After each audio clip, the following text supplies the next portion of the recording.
DJ Leroy. Night Watchman, how you doing, buddy? I'm good. How are you? Not bad. Night Watchman, did we or did we not have an epic time at Sunday sermon? We did, Uh, but but it's too good a time to talk about today because we're talking about serious issues today. like what? You cannot be talking about some type of like resiliency or something like that. Resiliency in the Black community. We've always been resilient, but we're going to find out how resilient we really are, because right now we're at a place of we've never been where we are before, where we are now, and quite frankly, our community is not really ready. Well, hold it. Night Watchman 47, who never lies, he said that there is no global warming. So what are you talking about? That's why you've been running your air conditioner. Wow. Okay. I'm not going to call I'm that. sorry. We. Me too. Thank you. So who you got on deck, boy? Talk to me. Well, first of all, we've got Dr. Selma Bartholomew. Oh my God. Dr. B. Good morning, Brother Ponce. Good morning, Brother Archer. Good morning greetings to your audience. Yes, let's go. I'm excited to have this chance with you. Let's go. Love it. And we have a renowned expert. Some people have called him the master of disaster, but he is one of America's most esteemed and accomplished experts in disaster, emergency preparedness, and response. Award-winning author, radio show host. He's been on many of the cable shows talking about these issues, and he's been ahead of the curve. He's well known for having correctly predicted 9/11 in February 2001. He named the place, he named the time, he named the method. Wow. I can tell you personally that before the pandemic, about I'd say 18 months before the pandemic, he told me that the number one threat was not white supremacy. Remember, this was the first term of Trump, but it was a pandemic coming, and I said, "A what?" and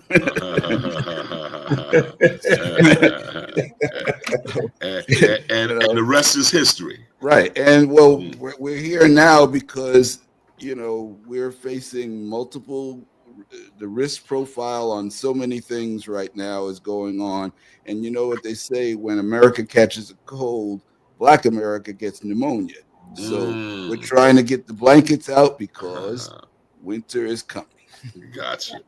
So Night Watchman, you want to pop it off? What you got for them? Go ahead. Well, Aton, we want to just kind of jump out, and maybe you can just give us a top line of some of the threats that we're facing as a community now. And when we say community, we talk about Harlem and we talk about our communities in New York, but we're also kind of the bellwether. We represent Black communities all over the country and literally all over the globe. So this is a local and global conversation we're having.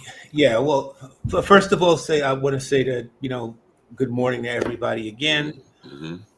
But I say that because I want to start with some salutations, because there's not a lot of good that I have to speak about today. I'm not going to get too much in the weeds with this, Bob. But I want to begin by just stating that our community is going to face a series of challenges that over the next few years, and it's not just our community, if you want to put it in terms of the scope of it all, but we're going to be facing a number of challenges that at the totality of it is going to exceed, and the impact of it is going to be as extreme or even worse than the triangular slave trade. Mm-hmm. It's a completely different place that we're in now. and generally speaking, people aren't aware of it. And the government doesn't speak about it to the public. And for the most part, the fourth estate, the news, it doesn't cover it in the way that it needs to be. Now, you have a lot of people in social media that talk about a lot of the different things that we're going to be facing. But generally speaking, you're not getting the line of information from the recognized sources. And our community in general, it doesn't have the institutions to help when the crises that are headed our way strike. And I'm not just talking about like the climate crisis, because we're in the midst of that, or in the beginning stages of it. I'm talking about some of the other crises. And so, as Bob said, that it is imperative. I don't even know if it's beyond imperative that that our community, being one of the most vulnerable of all, has to not only recognize the threats and begin to, as Bob says, building resiliency in our communities. Because if we don't, we're going to be decimated. And when Bob opened the show with some of the, going through some of my bona fides, but at this point, I haven't really been wrong, and I don't rest on it's not my opinion. It's just fact that I base through a careful breaking down in facts and working with a number of people, a number of colleagues, and we take the data and we assess it. And so we never, ever, ever make statements based on our opinions. We only make them based on I never make statements based on my opinion. I only make statements based on facts that have been presented to me by some of the top experts on the planet. And at the end of the day, so when you analyze all of this and you say, okay, well, what can people do? Just to give you an example, if you take into account some of the billionaires and some of the rich folk, that right now that there's this mass exodus that a lot of them are making, like and they're headed to New Zealand. They're building bunkers in the numbers that people aren't aware of. Because again, if you're not in this space, you don't really know what's going on. You have to be in that space because it's not something that's discussed in mainstream news at all. Again, you'll find it on YouTube. You'll find a little bit about it on YouTube. But if you know the people who actually build the bunkers, and where the bunkers are being built, and like a bunch of folks that are part of that activity, then that there's this huge like exodus that we have that from the United States. The billionaires and the multimillionaires are starting to harden themselves by building these bunkers, moving out of the country because they know what's coming. But in the meantime, our community, which is kind of like going along with everything, like everything is the same. Everything is like, I don't know. The things are just going to automatically resolve themselves, or that whole everything gonna be all right. Paul Mooney used to have a joke about that where he said we could just hum through it, right? I don't know if y'all remember. We'll just hum through everything. Oh, here comes the waters, the floods, waters are coming. Oh Lord of mercy, we gotta. There's no humming through what's happening, right?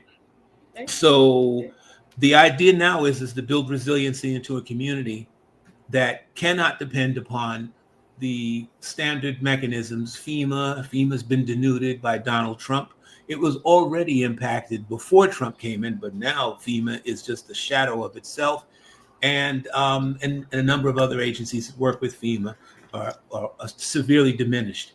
So we have a community that is highly vulnerable, and we have to begin to build a resiliency in a community that is already going to be ravaged by certain things.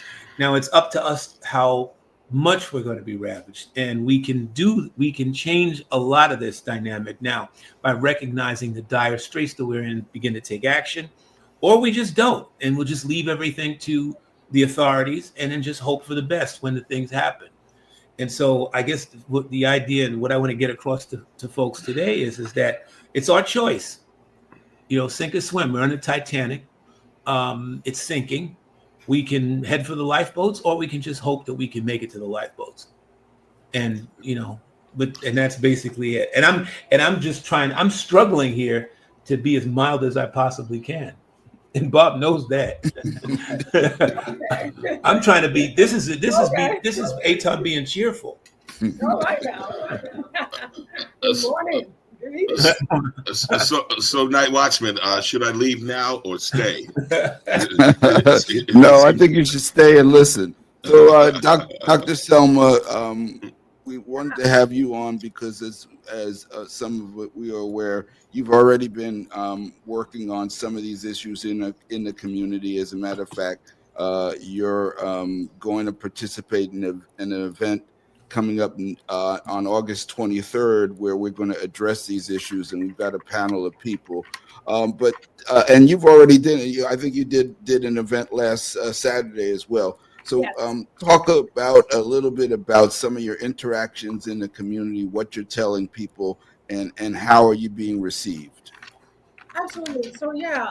So first, I think it's important to, in this conversation, yes, to give everyone an open invite for Saturday, August 23rd, a forum in Harlem at 211 West 141st Street at the Charles Borromeo Church.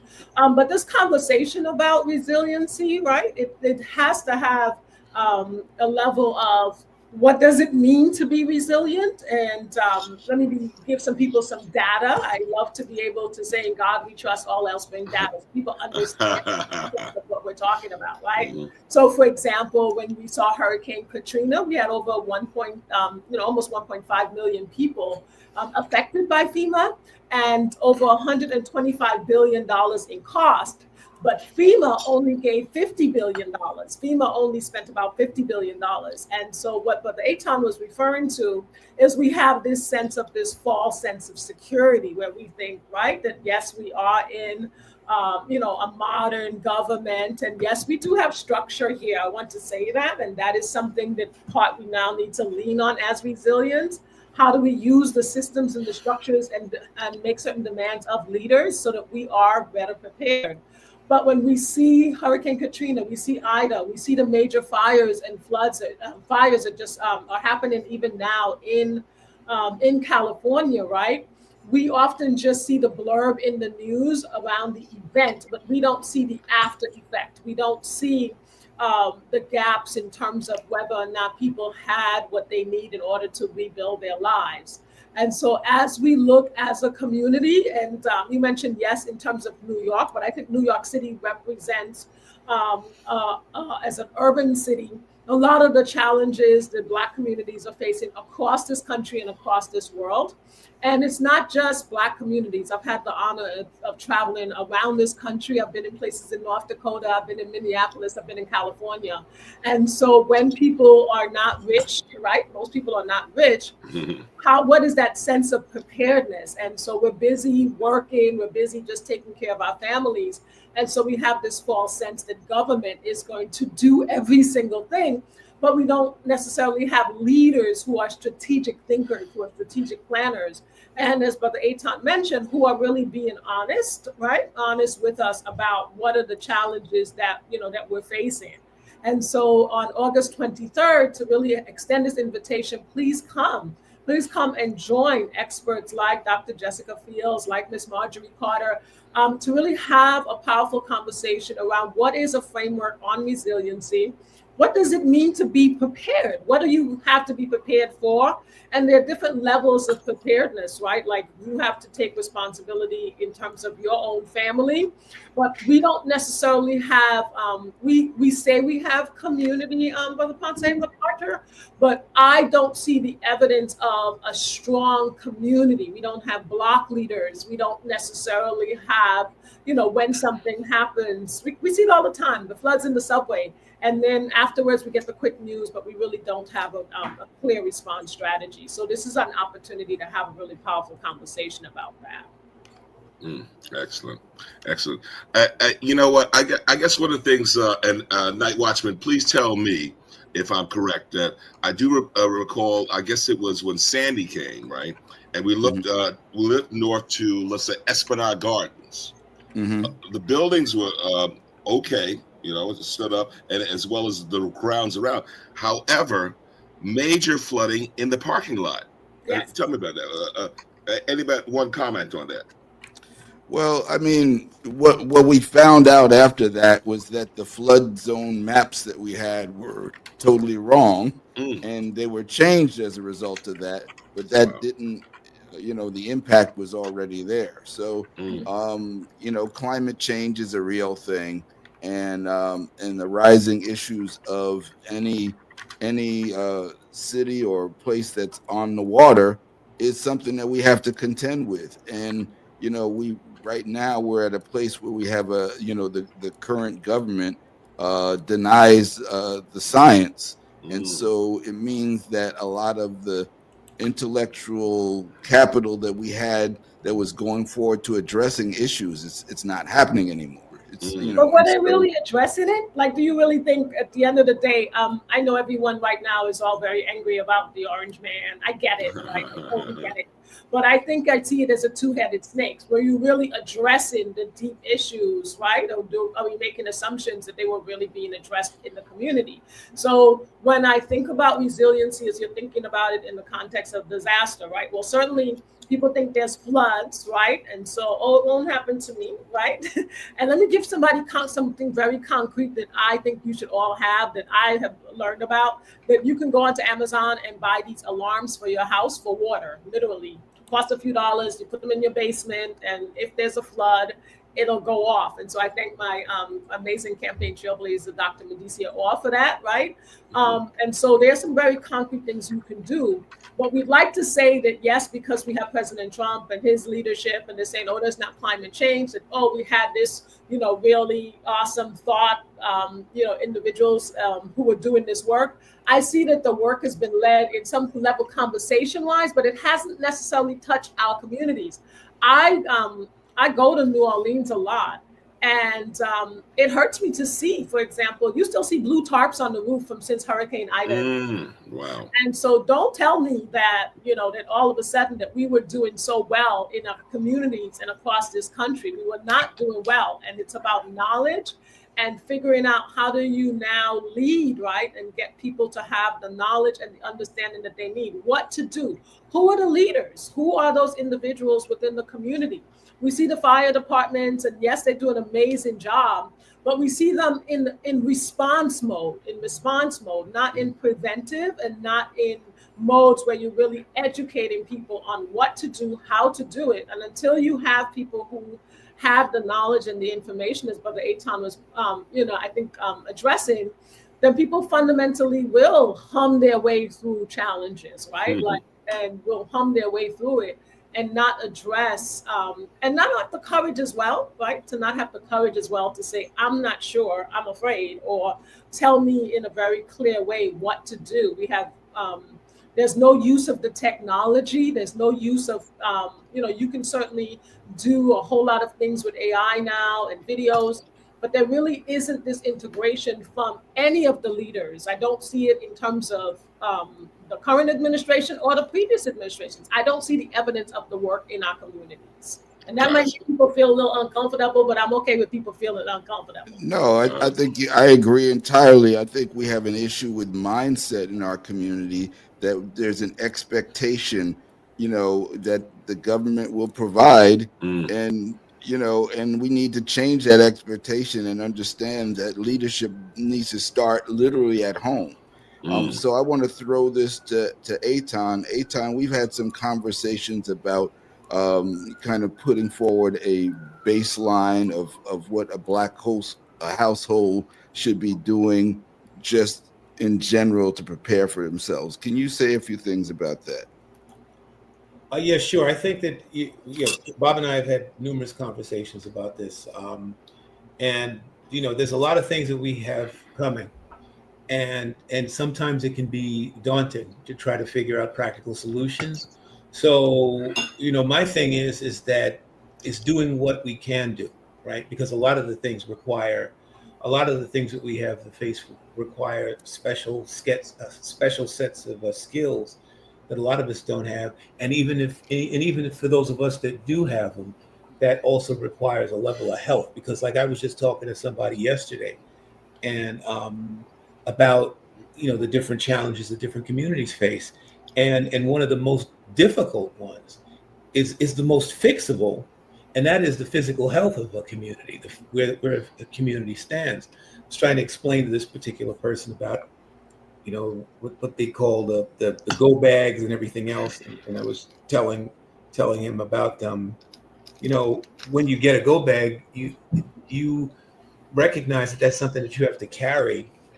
And if you're not physically fit, you have to be mindful of just how big it is. You have to have a wagon, or you have to have some sort of a way to something that you can put it in, because generally speaking, if you have to evacuate your home, in my experience, having responded to a large amount of disasters, like go bags, like for instance, just bad information. The government tells you 72 hours, and it's like there's any disaster that forces you to leave your home. For the most part, you need more than 72 hours worth of supplies in your go bag. So there's all this bad information, all these different things that we have to kind of like figure out. But we can get everything and funnel it into a baseline that we can accept as a standard of operation that we can work towards achieving within the community, so that at the very minimum, there's certain things that we know that we can do and know that we can control. We know we can have a certain amount of food in our homes. We know that we can store a certain amount of water. We know that we can have not only storing water is one thing, but you've got to be able to purify and filter it.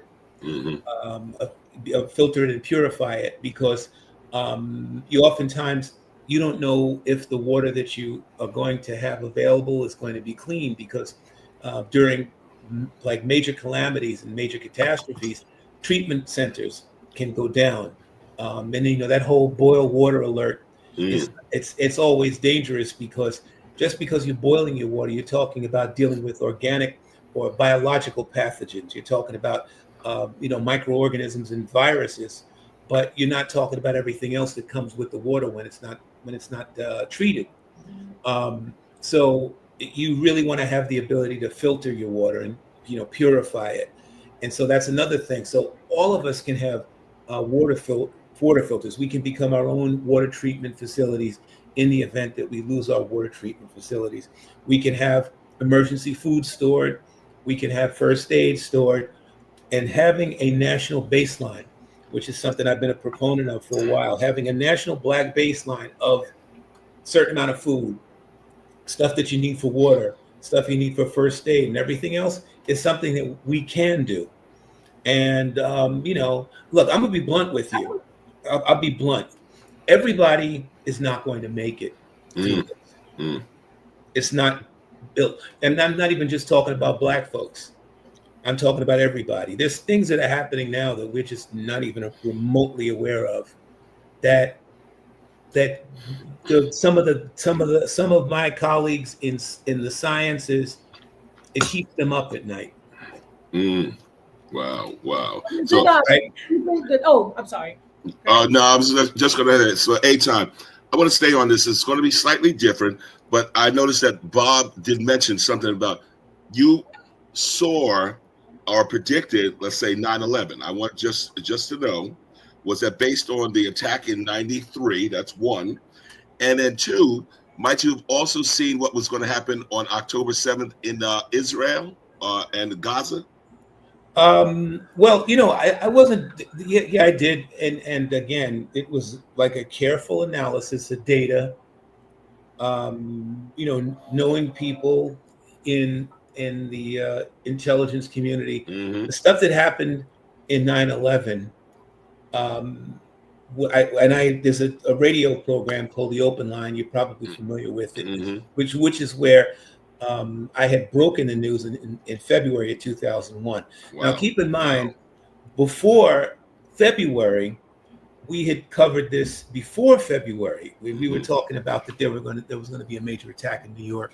Wow. That was coming. But that February was when it came down to the brass tacks, because a caller called up the station and asked me and Bob Slade at the time, it's like, well, I'd been coming on the show and talking about these different things, but nothing had happened yet. And I kind of broke it down to her and said, well, if you want to go by what's being discussed now, that New York, I wouldn't want to be at the World Trade Center. Wow. If that's what's being discussed now, I wouldn't want to be down there. And if it happened, she says, well, they tried to blow it up the first time. What makes you think they can do it again? I says, because they're resilient. Obviously, it's a center. People are focused on it. And then I told her that they might get creative. Who knows? Maybe they can get hold of a tactical nuke, but it would be more likely that they would use a jumbo jet and crash it into the side of the building. Incredible. Like a particular group was going to do with the Eiffel Tower. And I said it would come probably at the first or second week of September, because that's when the city is most crowded. People are coming back from school, and it would come during rush hour, like around 9 o'clock in the morning. Wow. And then, of course, Giuliani called up the station to complain, as he usually did. But I can tell you that the things that people are talking about now eclipse the World Trade Center tower attack like nothing. I could tell you something I just found out that would rock you to your core. But I'm not going to do it because there's really no point. The thing that we need to focus on is just the baseline of operations. I don't expect, hey, listen, just because I have the knowledge of this stuff, it doesn't even mean somebody who knows how to do all of this stuff that even I survive it. I have a child in New York. I don't know if my child is going to have to deal with certain things, right? It's accepting that death is on the way for a lot of people, ruin and destruction, and then recognizing, well, what can we do to pad ourselves and make our communities more resilient so that we can kind of ride the wave? And so resiliency is the primary focus, and baseline is the primary focus, so that we know that some of us can remain stable when these things happen. Wow. I think I want to be able to say to people, I hear you in the context of what disasters look like and feel like. What is it that we have in terms of a mental model of disaster? But I want to go back to the context of being resilient, right? Like, this earth has existed for millions of years, and so there always are challenges. But what resiliency is really about is about preparedness. So as you're so he asked some what are some very concrete things you could do as a family, as a community? And then you mentioned this national Black database of national Black solution, right? Well, you have to get to why that is not there. So let me first say, just in terms of the context of family, what can you do tomorrow? Well, everybody has a birthday. So around your birthday, you can do some very concrete things to celebrate, yes, but then you could say to your family, do you have your copies of your documents online? Do you really have water? I grew up in the West Indies, and talk about water filtration, that's fine. But at least store some water, have some conversations with your neighbors. We have a beautiful block association, and where I live at, because we built it, who has a generator? Do you have your flashlights nearby? Do you have a radio, right, that's not dependent on Wi-Fi?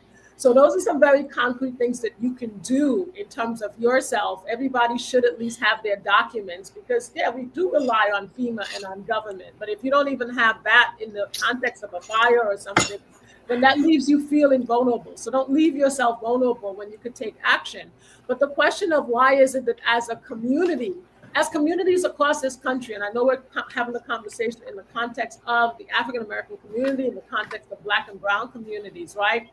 To be able to get to that point of saying that you have a plan around this, then you have to ask why. Why don't we have a plan? And some things around, which is why I want to invite people again. Please come on August 23rd, Saturday, 1:30. I know you've got beach days, but please show up, because there really has not been a conversation around a plan. People say things like, oh my God, we need an agenda and all of that. But there's a lot of us in terms of leadership. Our leaders have not engaged us with a plan. Those other individuals, they got their 2050 plan, but where is our plan? How is it written out?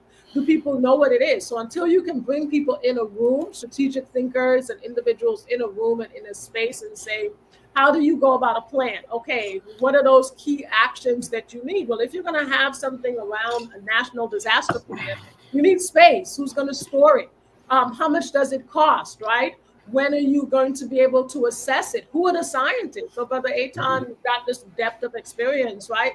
But who are the other individuals, and what are the knowledge and the capacities that they bring to the table? So you can't, if the goal is to get to this place where you have a national / international as well, right? We have countries across the Caribbean, across Africa, hit by hurricanes every single year, and they don't get disaster relief because oftentimes they're classified as a country and being compared to another country in Europe. So people might think they're getting aid, but they're not. So in order to get to that point where we can have the policy and the dollars, you now have to be more strategic, and we do not have a strategic plan around this. I'm not saying that people may not have their individual piece, but it's not strategic if people don't know it. So take care first of your individual vulnerability. Get your documents, store some water, right? Like, let's not pretend that you can't go to Amazon every single day, that you can't have water in your house, that you can't have some things that if there is an emergency, fire, whatever it is, that you don't feel so vulnerable and so, right, like unable to, and if you have no control over your situation. Gotcha. Night Watchman, what you got, man? Well, I just agree with what she's saying, and it also reminds me of another conversation I'd been having with Aton recently about the difference between the prepper mentality and the mentality we have to have, and the difference is community. The difference is that as a people we have been resilient. We've had 400 years to test resiliency in this country. And the way we've made it thus far is by working together as a community and recognizing that the threats that are on the horizon are not things that you can go it alone, so to speak. And Aton, maybe you can speak a little bit more to that. I think that I don't particularly care for the whole prepper philosophy because I know what it was born in. And it was born during the Cold War. Yes, the whole duck and cover thing, which it's also it's a fatalistic kind of a philosophy in a way because it's kind of like saying you've given up, so you've retreated onto your individual self, and then you find yourself trapped in this illusion that you think that if you take on a certain amount of supplies and a certain amount of equipment and you stock up on things, that you are going to buy yourself out of collapse or a catastrophe, a global catastrophe. Like at the time it was a nuclear war, right? And so the government kind of created a lot of that because the scientists knew what the actual reality of thermonuclear holocaust would look like. And so, when they built these fallout shelters that you still see all over New York City, you still see the signs, and they did all of that. And a lot of it was just a psychological game that they were playing with the public to make them think that they're going to believe, survive a nuclear war, when in actuality, the people in the cities were basically nothing but kindling for the thermonuclear explosion, right? And so the prepper mentality is born from that. So there's a certain amount of delusional aspects of what prepping is because preppers are isolationists. So my thing is courage, though. Huh? I'm asking the question because I think when you say the prepper mentality, like I hear you saying like okay, like we can't prepare for certain things, but isn't preparation about being courageous, right? No, it is. We can't prepare for nuclear, right? We know what nuclear. I'm a physicist. I know what nuclear. There are different levels of disaster, right? There are different levels of it. And so if you're at a level 4, right, that's a whole other level of preparation. There's no way an individual necessarily, if you have a nuclear weapon, if you say that's a level 4, but there are different levels of preparation that you need. And you still do have to have a mindset of preparedness because if you don't, then you give in and you give up. And if you don't ask those questions, and we don't question our leaders, we don't say to our leaders, like, what is it that we will do in case of level 1, level 2, level 3, level 4, and level 5. So what are those different levels as you think about preparedness and resiliency? I think it's important to level that because then if we're only going to say level 4, nuclear, right? Like I've lived through hurricanes. I grew up in the West Indies. I've seen trees. I used to, fall asleep. And that's something that's happening, every single year across our communities. And so we have to now think, though, like I said, in terms of strategic plan, what are the different levels of preparedness? Because I don't know. I guess I'm questioning. I'm pushing back a little bit about the prepping mentality. Can you clarify a little bit more for us? Well, the prepper mentality is an isolationist mentality. It was born from the insanity of the Cold War. And again, when you speak about it in terms of isolationism, which is what it is, it's like, I have my bomb shelter, I have this, I have that, and that's going to get me by. But that's been the lie. And Americans have bought into the lie, and because they think that they can buy a certain amount of things and they can, do a certain amount of things and they're going to get out of the disaster, which is not the way it works. And one of the things that I've been discussing with Bob is that for Black folk, which, my thing is that what I talk about is a principle called life protection, which is holistic and broad-based. Okay. Which, again, prepping is part of the puzzle, but if you were to take it in terms of, it's not a holistic thing. It's almost like it's part. As if you're going to make a cake, you need flour, but you also need other things to put inside of the cake.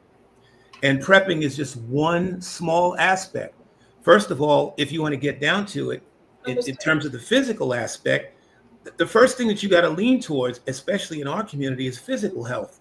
Because if you don't lean into that, you're not going to make it through a long-term disaster anyway. Because, like, for instance, we have a disproportionate number of people who have diabetes, disproportionate number of people who have hypertension, disproportionate of people who have asthma. A lot of these folks are completely dependent upon medications that in the event of a long-standing emergency, they're not going to have access to it, right? So right off of the bat, the first thing that our community has to do, it has to recognize that the first thing that impacts us is our physical health. And we have to improve our physical health, because in order for us to deal with a long-term disaster, we've got to be physically fit enough to do that, right? So that means that we have to improve our health. How do we do that? Through diet and exercise and nutrition, right? So that's one thing. Another thing is that working is like the prepper individualism. It doesn't mean anything in the reality of a face of an emergency, as not only in dealing with it from a disaster manager's perspective, and I deal with it from the standpoint of a responder, because I've been in these places and I know what happens. The only way to survive a disaster is if you have community, and that is community working together, not isolationism, but groupism. And within the group that you have to have people who have skill sets that serve you within the context of that disaster. And there's tiers to it, which means at the top of the tier, that is a physician, that is a doctor, an MD, someone who can, like, especially an emergency room MD, a surgeon, someone who can treat people for injuries, doctors, nurses, dentists, and people like that, because they're the top of the tier, because that's what you need when a disaster strikes. You need people who can help fix the people who are broken by the disasters. And then I'm glad I pushed, because I think you're clarifying more, because I didn't want people to think that that we're not saying community. So I understand, and I get where you're going in terms of a much more holistic approach, Brother Aton, right? But even now, as I hear you articulating it, I still want to say to people, once again, come on the 23rd, August 23rd, in Harlem, 130, 211 West 141st Street, St. Charles Borromeo Church. It's right next to the Drew Hamilton Projects. I grew up in Harlem, live in the Bronx. So please come, because as I hear you, Brother Aton, I still hear a framework. Like, I hear all of this knowledge and expertise, like you're tearing it. You expanded and said, we need community. Absolutely, right? Like, everybody has to take individual responsibility, and then you come to that shared piece. But I still don't think necessarily that most people have a framework to do that kind of thinking. And I don't see that evidence in terms of our leadership. I don't see that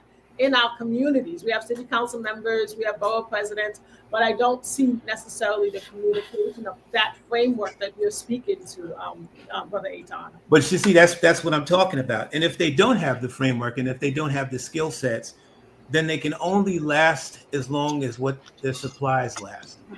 right? Mm. So basically, if you just stay, you can stay in a corner and hope that the storm passes. It's almost like a person who's caught in a tornado, and you're looking for shelter, and you hope that when you jump in the bathtub that the tornado passes over your head.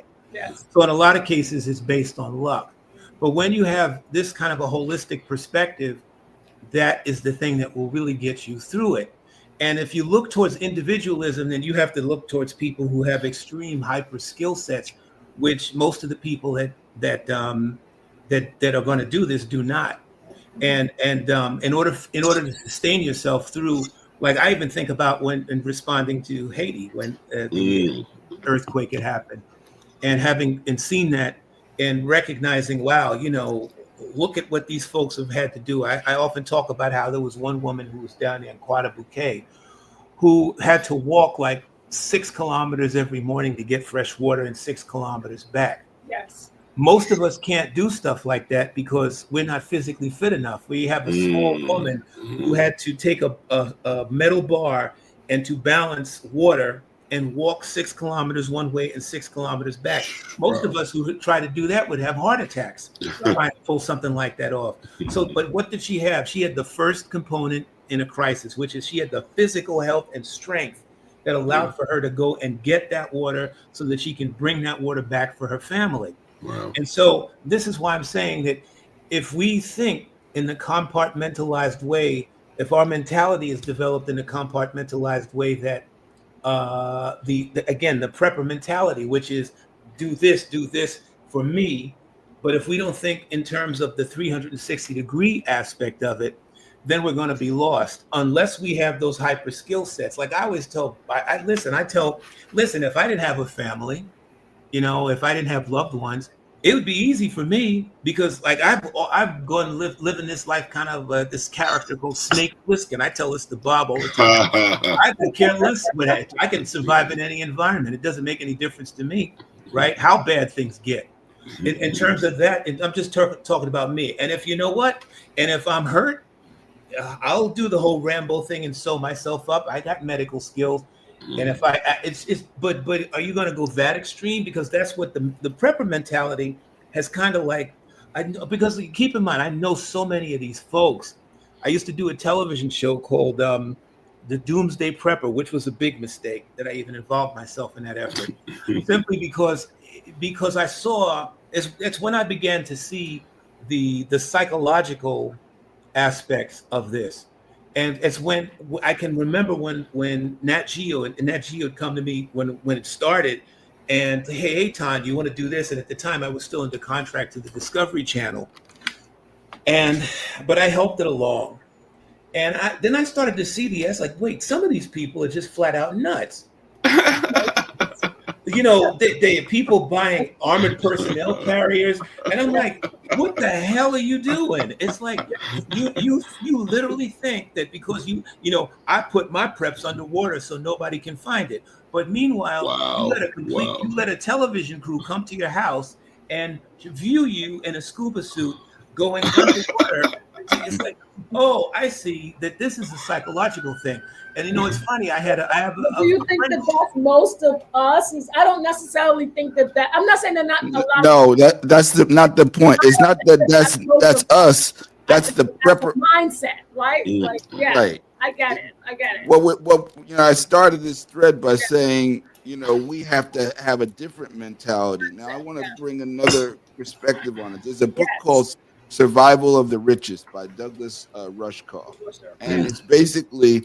He's a kind of a tech writer, and he was summoned by a bunch of billionaires on a pretext of something. But when they got together with him, they wanted to consult him on things like how do they do a bunker, what are the things they need to do? Because the idea, if you have enough money, is that you can create a moat around you. You can create a castle, and you can survive everything.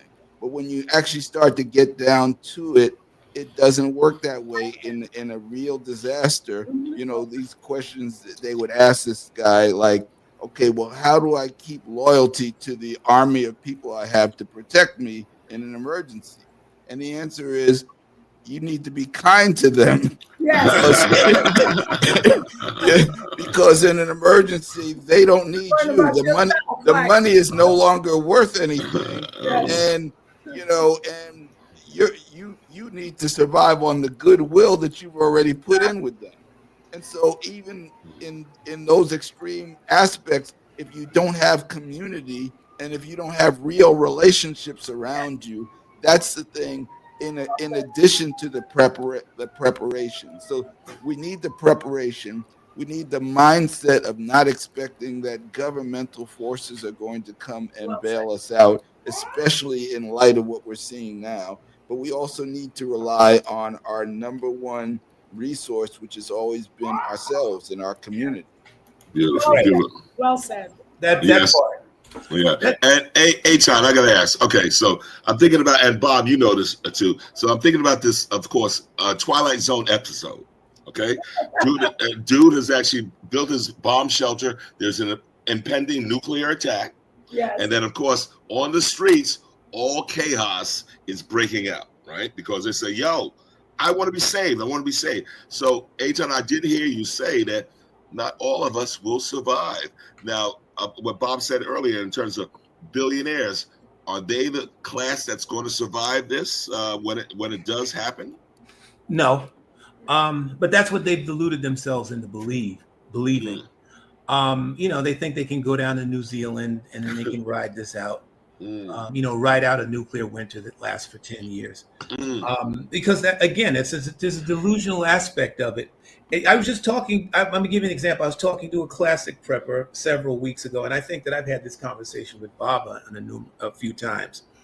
And, you have people, somebody who'd sent me an Instagram of this prepping guy who's running around. This is how you survive a nuclear bomb, right? And I'm just looking at this, I'm, scientist by training, and, engineer, physicist. So I'm looking at this and it's like, really? Is that what you think? Okay, that's fine if you believe that. And I was trying to tell this guy who happens to be a prepper, he's doing this, and that. And I said, he asked me, Aton, what do you think I should do if, there's a nuclear war?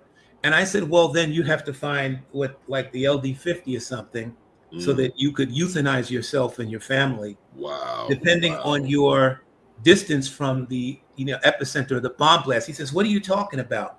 And I said, well, if you were close to the bomb, the best thing you could do for you and your family is to get up on the roof and watch it detonate. And this way you're out quick.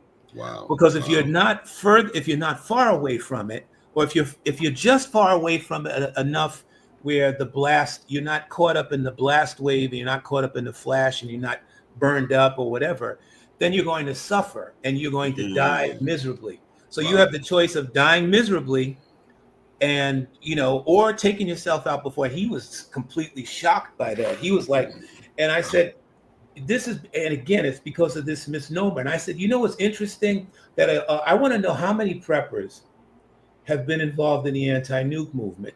Wow. He says, what do you mean? And I says, well, I've been involved in it since I was even before college. How many anti-nuke protests have you? So the energy that you spend on preparing for a nuclear war, but you spend zero energy trying to prevent it. Yes. Because that makes complete sense.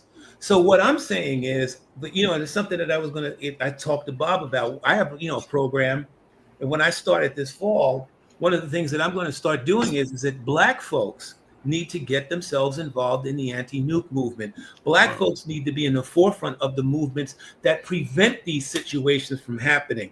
Black people need to be at the table speaking to people like Putin and Kim Jong-un and President Xi and all of the nuclear armed nations, and saying point blank that we must put an end to nuclear weapons. We have to make that happen if they're not going to do it, because that is the best way to protect ourselves from a nuclear war, is to prevent it from happening. An ounce of prevention is worth a pound of cure. There is no such thing as surviving a nuclear war.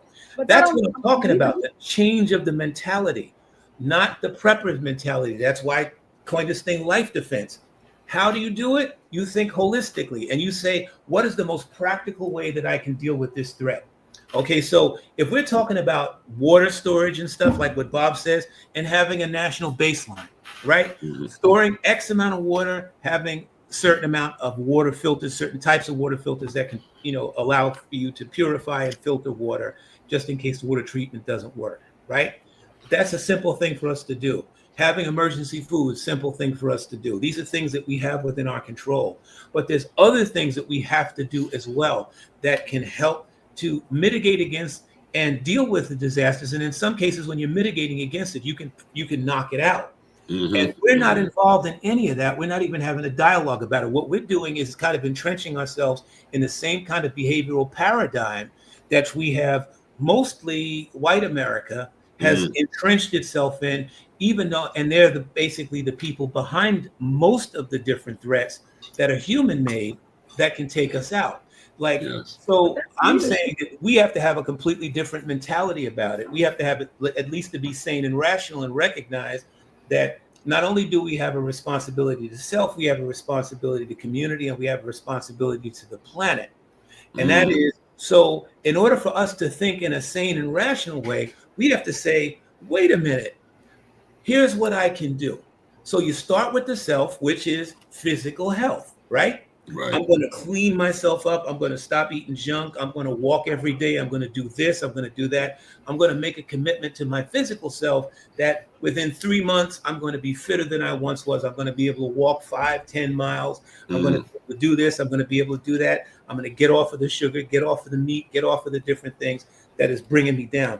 I'm going to fix my environment around me so that I can deal with, I'm going to have these emergencies, what Bob said, that baseline, emergency water, emergency food, water filters, emergency communications devices, because that's important to have all of the things that we can say, okay, I can sustain myself if certain things happen.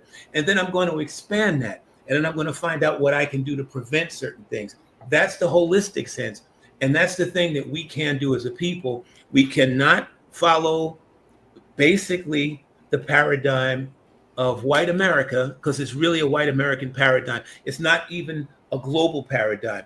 And if you want to look at it as a perfect example of the Swiss, Switzerland does this all the time, and they don't even talk about it because it's a natural part of their, they have life defense worked out. They have bomb shelters for every single person in the country. Every single person has a space in an emergency shelter. Every single person has 3 months of food stored away for them. Every single Swiss household has a gun, a rifle, and ammo. Every single Swiss household has a first aid kit. It is part of their culture. It is not the culture of paranoia that the United States has created. It is the culture of sensibility. It's the culture of protecting life. And what I'm saying is, it's time for Black folks to have a paradigm of their own. So when I'm talking to the rich folks and I'm talking to these folks, the conversations that we have, that we're not, when we talk, I did a thing called, and Bob has it, the Countdown to Collapse, which was based on a friend who was a billionaire who asked me to come in on some things to plan.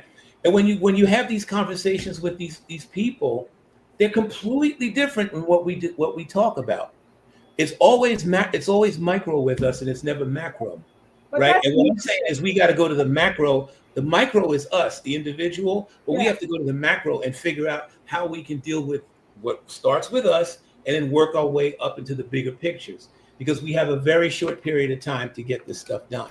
I see it as leadership, as well as the fact that we as a community, even though we say we're resilient, we've experiencing and continue to experience revenue apartheid, as well as the fact that, and revenue apartheid in the sense that we don't get businesses that are built, we don't have the economic engine that has been stripped away from us within our communities. And also we have experts. I want to say that to people, right? Like we have always been brilliant. We have brilliant mathematicians, scientists, physicists, and they have been locked out of the universities, locked out, as you mentioned, having those conversations where we are fighting against, nuclear arms. Well, it's not that we don't necessarily, that we want those. It's the fact that we have been locked out of those rooms and out of those spaces. So that's why I said we've been. Well, I tend to disagree with you, sis, because I've been in those rooms. I tend to So disagree. you as an individual is not the same thing as I know people. I know a lot of the people in NASB and all of the difference. But generally speaking, I'm sorry to tell you, but for the most part, generally speaking, and I'm not speaking from my opinion. I'm speaking as a statement of fact. That generally speaking, we're just not really interested in that. And like, I'm going to give you a perfect example. Interested? Because we've not had leaders, and we've had an education system that socially reproduces failure. Well, so that's true, but at the same time, it doesn't. Folks, for 1 second, Bob, we are in the lightning round. So go ahead, tell them.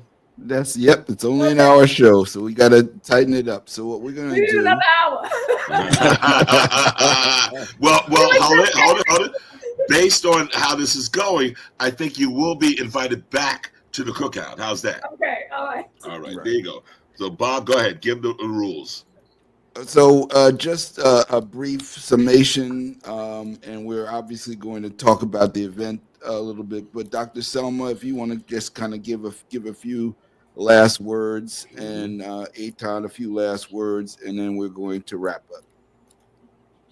So first, yes, let me remind everyone, Saturday, August 23rd, please get up, dress up, and show up. Show up on Saturday, August 23rd at St. Charles Borromeo Church, 211 West 141st Street, so we can continue this really important dialogue and move from dialogue to frameworks to a strategic plan.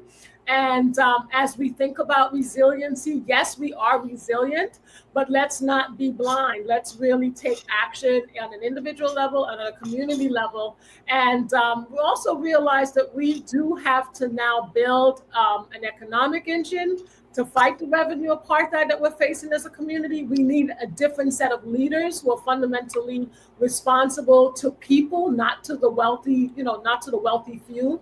And we also need to think about it in the context, we didn't talk about it in the context of education and the social reproduction of failure. With this, as we think about our school system, as we think about, the lack of knowledge that is intentionally held from us as a community. So I look forward to continuing this important conversation on resiliency, and more importantly, taking it from a conversation, but to also taking it to action. Resiliency is about preparedness, and that is how we find the courage, right, to be prepared against the fears that we may have, but to show up and to really be prepared for anything that happens in our lives. Not everything, but just to feel that sense of confidence, I think is an important part of this conversation as well. And I thank you. Thank you for having me. Beautiful. Aton, what you got for us? Well, I would say is that definitely, I think that I would encourage everyone to go to this event on the 23rd. That's the first thing, simply because you got to start somewhere, right?